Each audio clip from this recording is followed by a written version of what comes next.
Today we are working on self-sabotage and survival mode. So this entire month we've been working on really s- different flavors of self-sabotage. And so if you haven't watched the or listened to the other two episodes that came out in September, I would really suggest going back and doing that.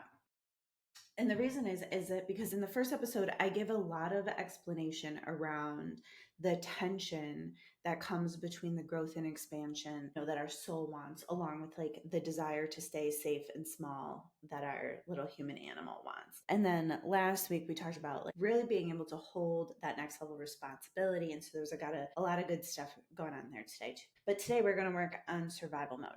So survival mode I find to be a multifaceted and one of the more like sticky energy patterns around being able to grow and expand. So let me just get into when I'm working with somebody, what I'm looking for around survival mode and, like what it looks like, what it feels like, what it sounds like, and then how we work together on this. All right. So when I'm talking to somebody and they're in survival mode, generally the thought pattern will keep coming back to just enough.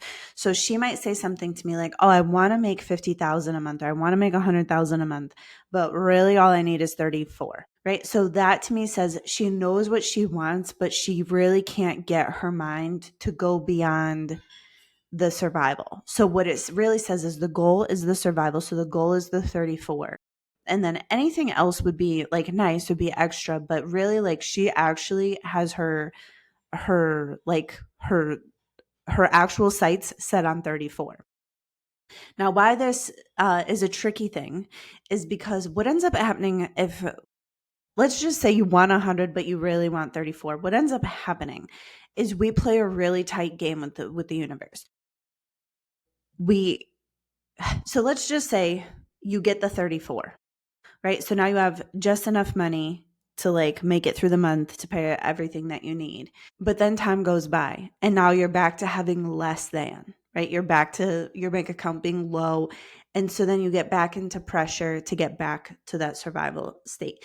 And so there's a game between like the mental and then there's an adrenaline fix that comes with like running out of money, right? And so there's a lot of like stress fueled activity, and when that's the case, once you hit that survival mode, all you want to do is breathe, right? So when somebody's there, when I can hear in their words that really all they want is just enough money to survive. And now I also want to point out here, I'm talking survive from a business standpoint, and I've seen people in survival mode making multiple millions of dollars a year. And but their cash flow was so tight that they were always at the edge of that need state. So like if they stopped their activity for a minute, they would be back into lack, back into needing. And so I just want to point out that I'm not talking about like act like need like you would starve to death without it. I'm talking about like need like this is what it takes your business to go. And I also want to point out that survival mode does not go away with money. I want you to really realize that, because again, it's the feelings around it, it's the lack, it's the stress around money, and it just doesn't go like more money doesn't solve survival mode. You can take survival mode with you all the way up the income ladder. All you would need to do is increase your expenses to be slightly bigger than your income, which again, it's possible all the way up the income ladder. And I want to say that survival mode is sticky. And so like if you've been doing this, like you're not stupid. There's nothing wrong with you. This is a pattern that's old and deep. It's usually mental, emotional, energetic, physical, it's in the body. So a survival mode is such a tricky pattern because it's in all of those places. So like a mindset coach alone is generally not going to solve a survival mode issue, because they're generally not going to be dealing with the emotional aspect. And then there's like the physical components. Like I'm telling you, like survival mode is a weirdly addictive place because of the adrenaline, because of the hypervigilance, and because some of us just love that fucking chaos, that feeling of like, I have to do 57 things. And when things get stable, it like actually freaks us out. So I just want to point this out because this is something I've had to work on for myself. a whole lot. And I've worked with many, many clients on this. And I just know that it's a little bit more complex of an issue. So I also just want to point out it needs a multifaceted approach, you know. All right. So, but that's the mentality of it is there. And there's also a mentality of struggle. There's a mentality of like things are going to be hard. It's going to take a long time. There's going to be delays. There's going to be obstacles. It might not work. There's a lot of just struggle. Okay. So that's what survival mode will like kind of sound like. The emotions of being in survival mode are generally going to be there's going to be a lot of fear or avoiding of fear and like a lot of tension. It's a hard spot to be. Like it feels very stressful in the body. The emotional state will, you know, I mean everybody's emotional state will show up, specific to them, but I'll see a lot of overwhelm, just a lot of like exacerbation, a lot of frustration. And I feel like also the way that these things all play together, it's like emotionally when you get all like stirred up a little bit, it's really easy to get into victim mode, which is that's an archetypal pattern of victim mode, which is a powerless place to be. So then you put your power down, right? And so this is why this is um can be tricky to get out of.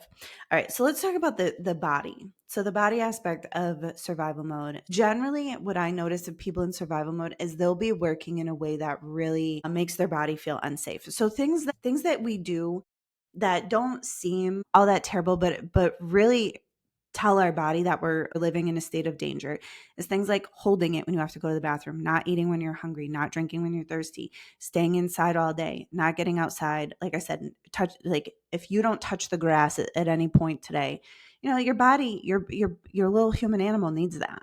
Sitting still with a hyper focus on a screen for very extended periods of time.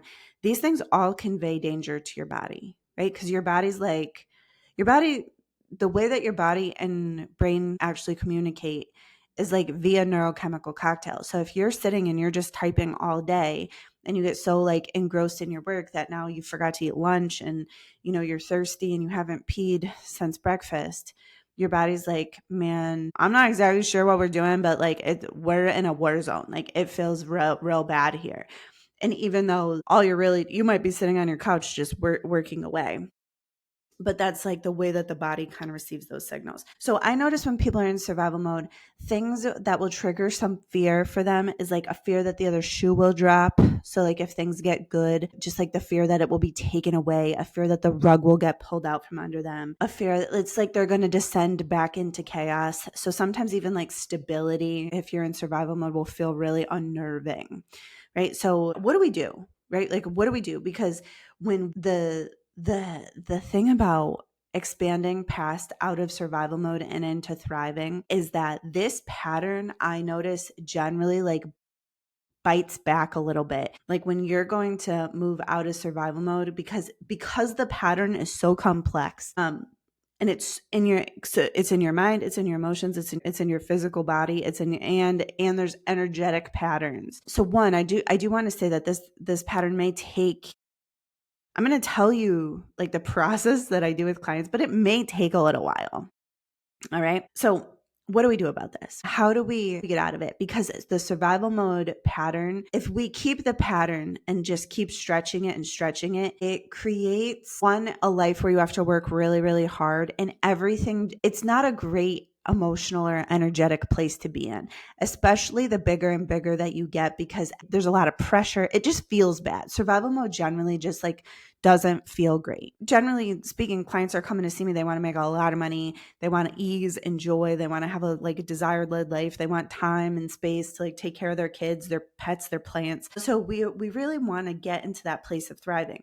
Now, also, I will say that the state of thriving, the vibration of thriving is so different because this is the place where the survival needs are like the floor. They're not the ceiling. They're not the goal.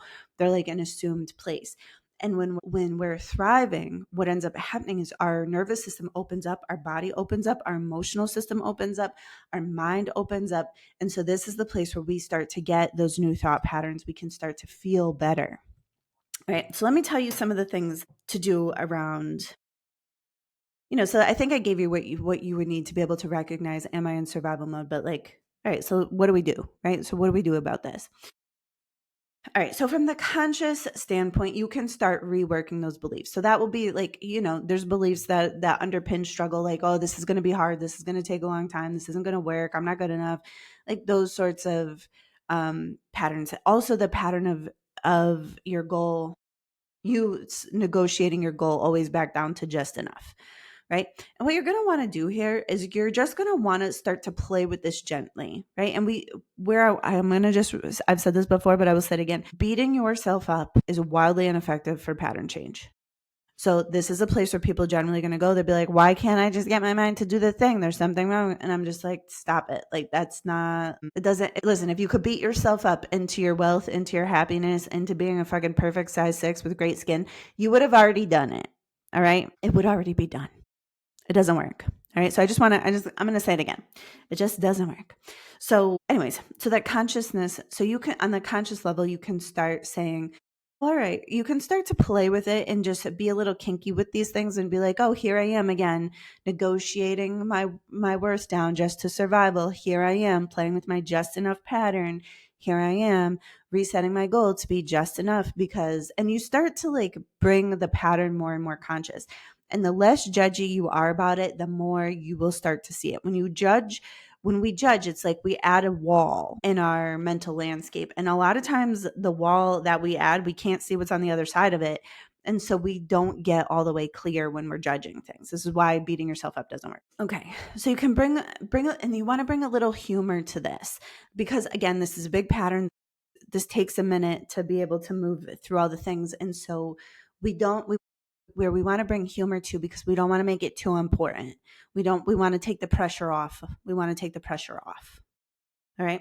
So on the conscious mind, we can start to make it conscious, start to play with these ideas, start to have a little like fun with it.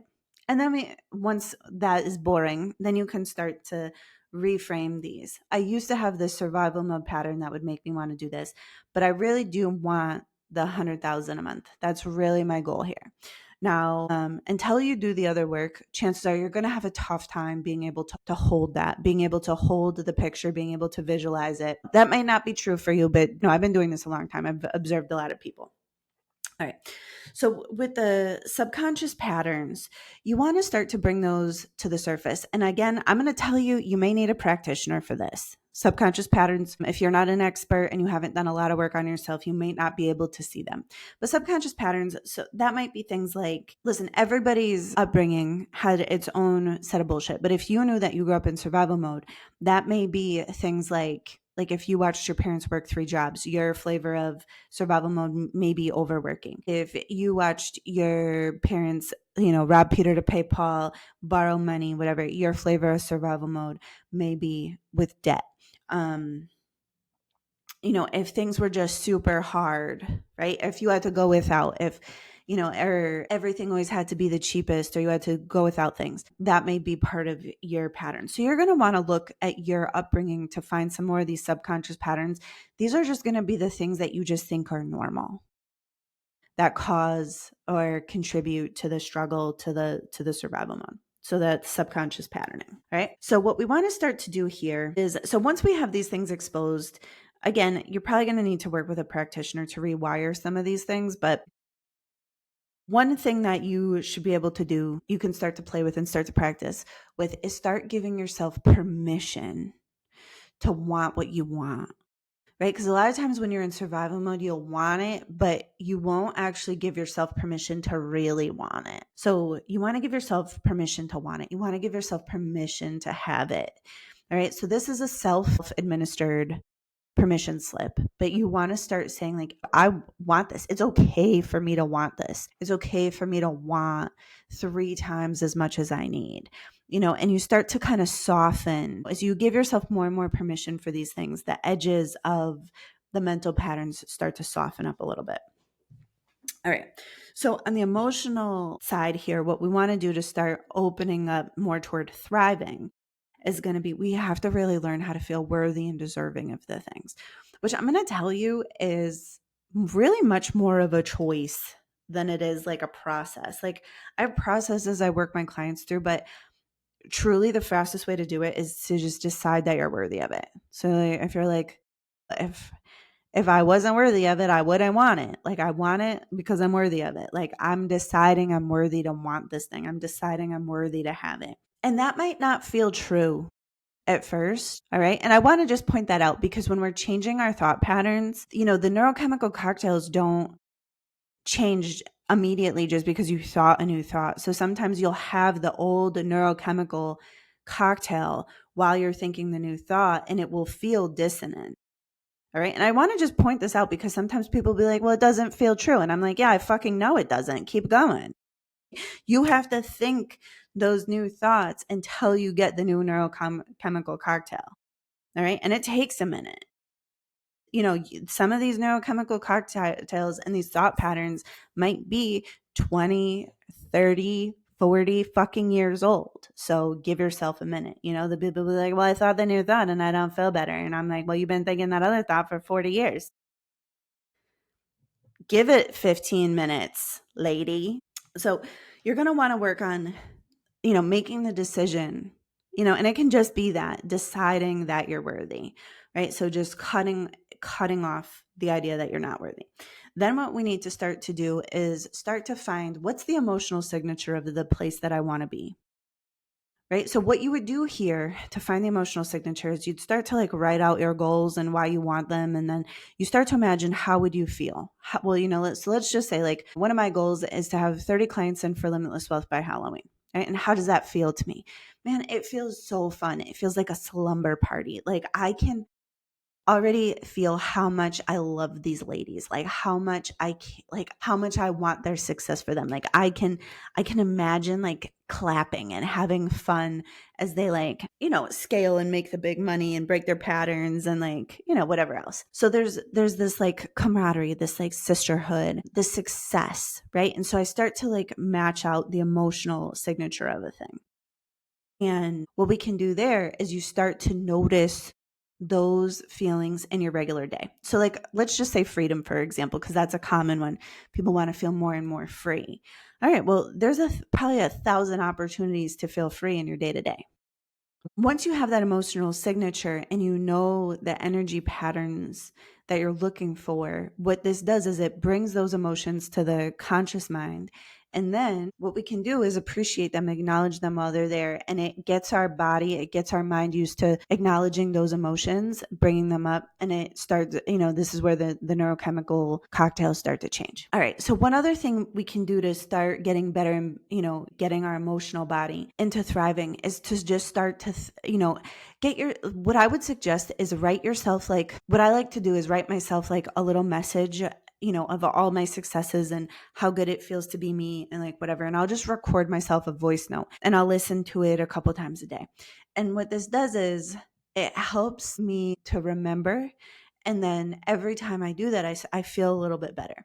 And so, anyways, where I'm going with this is when it comes to our emotional like temperature or set point, our regular emotions, to go from wherever you've been, to go from survival mode, which is going to be more of a, I would call it cool, right? Like obviously there's not an actual temperature, but it's more of a cool, right? To go someplace nice and warm.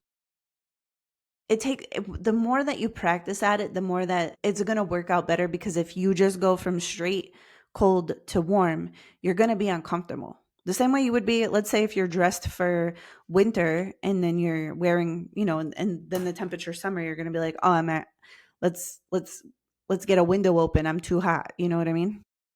If you were dressed for winter. All right. So building up the feelings of worthiness and deserving, and then really practicing those visualizations so that way you can start to learn how to hold these new feelings in ways that, you just have to dip a toe. And it takes like I'm saying, it takes a little bit of practice to do these things. Okay. So with the body, so this is also going to be important because survival mode is tricky because there's a mental pattern, there's an energetic pattern. The energetic pattern around this usually slips into the victim mode, right? It's usually slips into I've given my power away. Uh, and so we have to take that power back, which again, you want to listen to last week's episode on responsibility for, a deeper understanding on that. So when it comes to the body, so we need to learn how to feel safe in the kind of success that we want. Because if we don't feel safe, this is the place where we will self-sabotage. That's the tension between the expansion and the wanting to stay safe. So I'm going to just acknowledge. So for a lot of us, getting out of survival mode, one, it means that your body's chemistry is going to change. You're going to stop living on adrenaline or cortisol, and you're going to start, you're feeling different. And now, and if you, listen, I'm going to point this out. If you've been on a really stressful ride for a long time, when that starts to shift, you may actually feel low energy. You may feel tired for a minute. And it's because you're not used, your body's not used to not being full of those stress hormones and the stress chemicals. So this is, again, a place where we want to be gentle with ourselves. So what else? All right. Some other things that will happen is a lot of times when it comes to survival mode, when we start really being successful and start outgrowing survival mode, oftentimes it means we have to outgrow some of our social circles. Sometimes our relationships with our family, our close friends will change. And so for a lot of us to be able to really make the shift out of survival mode and into thriving, we actually need to increase the size of our social circle. So that way we have friends and support. And not that you need to get rid of your old network or fire your friends or, whatever else, but you're going to need new people to have that support with. And that's going to be really important to feeling safe. All right. Right. Some ways that we can do some things to help our body know that she's thriving is going to be things like going outside. What I suggest is if you live in a climate where you can drink your coffee outside in the sun, get up, go to the bathroom, get your tea, get your cup of coffee, have a glass of water before you have some coffee, right? But go outside a little bit in the morning, listen to the birds, don't take your phone, keep your eyes to the horizon, observe some beauty, start your day with some beauty, and a little fresh air. Things like eating 3 meals a day, being properly nourished, drinking, and drinking plenty of water or tea or what, basically not just going coffee to Red Bull to a glass of wine, right? We need to nourish ourselves. Some sleep hygiene, right? Putting your phone down a couple hours before you're going to go to bed so that way you can actually fall asleep. Sleep, doing your best to sleep great. These things are easier. Listen, I'm saying them like they're easy, but I'll tell you, I know full fucking well that if I leave my phone downstairs, I sleep a zillion times better. And I'll tell you that most days I don't do it.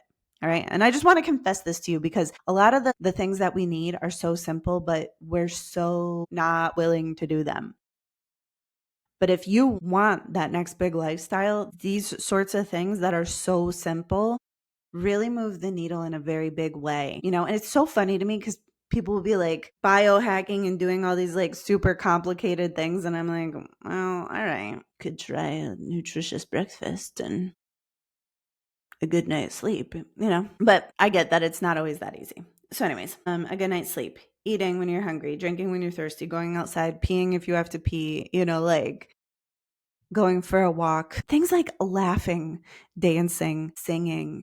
These all tell your body that you're safe. They all tell your body that she's good. She's okay to thrive. Right? And I just want you to think about the difference, how you would feel if, if you're well fed, you're well fucked, you had a good night's sleep, you're laughing with you're laughing, you're having a good time, you're outside, how different your thoughts, your energy level is going to be than if you're skipped breakfast, only had caffeine, holding it, for the last 2 hours. And it really when you're thinking about the way that we care for our body, you almost, if you're think about it from the perspective, would you do this to your dog? We often will treat our own bodies in ways that we wouldn't even treat our dog. So the last thing on the body is, so you may also need some training on how to create feelings of safety in your body, in your nervous system. And so in Limitless Wealth, the program that I'm offering right now for women who are scaling their service-based businesses, I actually added a whole other coach just to teach on nervous system regulation and nervous system capacity. And the reason for this is because what I have realized in the last couple of years is all the mindset work, all the emotional regulation, There are some places that energetically you can't get to if your nervous system is locked up, right? Like a lot of the manifestation skills that people talk about, like they're just easy to do. They're not easy to do. What's interesting about energy work and manifestation work is a lot of times the instructions on how to do something are very simple, but the practice that itself isn't simple or it's not easy. So it might be something like, just imagine if I said to you,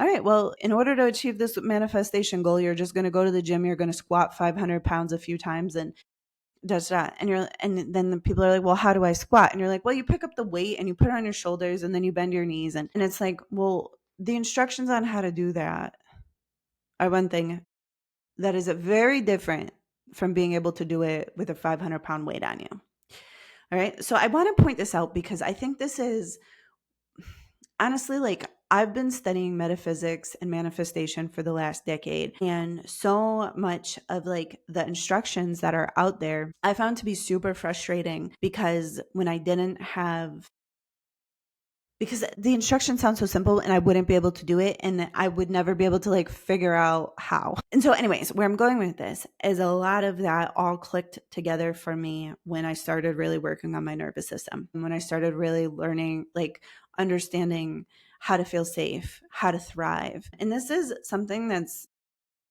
I'm literally like some of us need coaching on, there's a lot that goes into it, but those little places where our body doesn't feel safe, when your literal body shuts down, it's like trying to get your thoughts to go, you know to quantum leaping and your emotions to quantum leaping when your body's like literally in a little state of panic.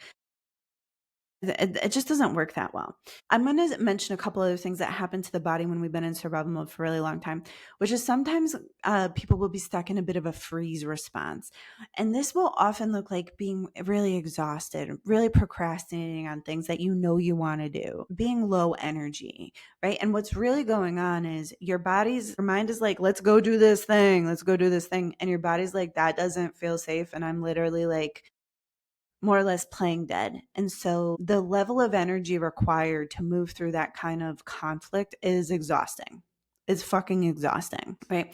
And sometimes I'll see clients who have like a real hairpin trigger to like a fight or flight response. And so sometimes that will look like being really confrontational in leadership positions or with her team or whatever else, like that fight response. And sometimes it'll look like bailing on business deals or bailing out of stuff or avoiding things. So again, these are body level responses, and this is in Limitless Wealth. This is why we put in an entire like segment and extra coaching just on nervous system regulation, because a lot of the advanced level energetics, like the magic of things, like you need a healthy nervous system to be able to even do it. Right? Like a lot of like the magic of manifestation, being able to hold and concentrate for extended periods of time, being able to get your mind to do things, being able to hold a vibration, right? Like if your nervous system is in a state of panic, those other things are basically not possible. Then the nervous system work is like foundational. So this is basically like really what's required. And then the last thing I'll say is on the energetic level. So on the energetic level, we inherit a lot of energy from our parents or the people that brought us up. And so things like struggle patterns that are very, behaviors or ways of thinking, ways of being, sometimes will be all the way into into like our energy. Another energy thing that I'll see in survival mode is really around getting into a victim state or being on being all self-righteous about the injustices of the world, right? Like, usually people in survival mode are real worked up about the rich or real worked up about, the injustices, and it's not to say that they're wrong. They're not wrong. But oftentimes those energy patterns need an upgrade to be able to get out of it. And what I will also say is that like once you're super wealthy, you get to hire people at the living wages. You get to do the work. You get to play it different. And so, yeah, survival mode, it's not so much that survival mode is self-sabotage, but I feel like survival mode was really worth its whole own episode because it's a pattern that's so big for most people. And when you're trying to get out of it, if you don't look at all of the layers of yourself, you'll hop over the edge And then I feel like survival mode bites a little bit. So it's like you'll hop over a little bit and then it feels like life like kicks your ass. And then you do it again and life kicks your ass again. And it's just a really hard spot to be in. So if we look at it a little bit more holistically, we have a much, much better chance of actually doing the work on all of the levels to be able to really thrive mentally, emotionally, physically, energetically, and then financially. All right. So this was a lot. This was a big episode, but I hope this is helpful for you. And listen, if you're scaling your business, if you are a person who's, probably already making, six figures or close to six figures, and you want to be making multiple six, seven figures, depending on your business, maybe even multiple seven figures, and you're like, fuck, I've been getting in my own way. And you've tried the strategy and you're on top of your shit business wise, but you're like, dude, she's talking to me with the survival mode thing. Book a call. You can click the link in the show notes here and just spend a little time with me. I'll tell you how I can help you. And if working together is a fit, we can talk about that. All right. I love you so much. And I will talk to you next week. Bye, everybody.